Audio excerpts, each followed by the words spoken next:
प्रभु यीशु मसीह के महान और सामर्थी नाम से और एक बार इस नए दिन के लिए मैं परमेश्वर का धन्यवाद देता हूं।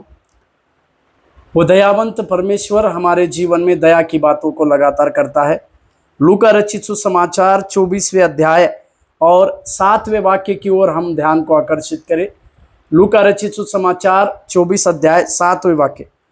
आवश्य है कि मनुष्य का पुत्र पापियों के हाथ में पकड़वाया जाए और क्रूस पर चढ़ाया जाए और तीसरे दिन जी उठे। यीशु के पुनरुत्थान के लिए, यीशु के पुनरुत्थान की बातों को स्वर्गदूत के द्वारा एक बड़ी गवाही दी जाती है कि यीशु मसीह जी उठे।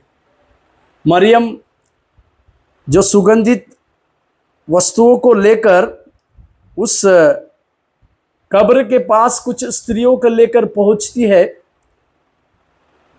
और वो जब उस कब्र में देखती है तो वहां पर मसीह यीशु उसे नहीं दिखते।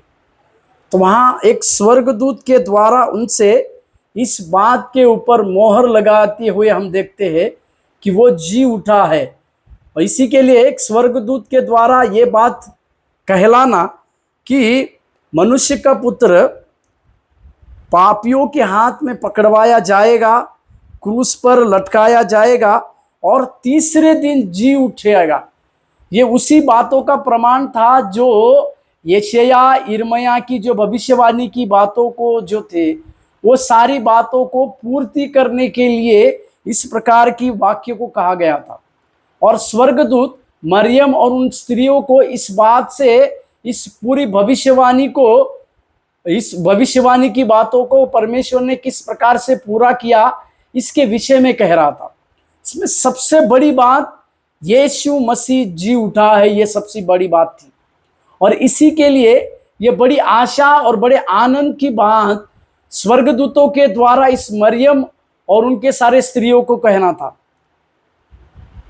कि वो यहां पर नहीं है। कोई कब्र यीशु मसीह को जी उठने से रोक नहीं सकती, कोई मृत्यु यीशु मसीह को उस दिन जी उठने से रोक नहीं सकती, या किसी भी प्रकार का पहारा, किसी भी प्रकार के राजा, उसकी आज्ञा यीशु मसीह को जी उठने के द्वारा रोक नहीं सकती। इसी के लिए जी उठा परमेश्वर की सामर्थ, जी उठे परमेश्वर के महान ताकत आपके और मेरे साथ है, ये हमारे लिए सबसे बड़ी आशा है।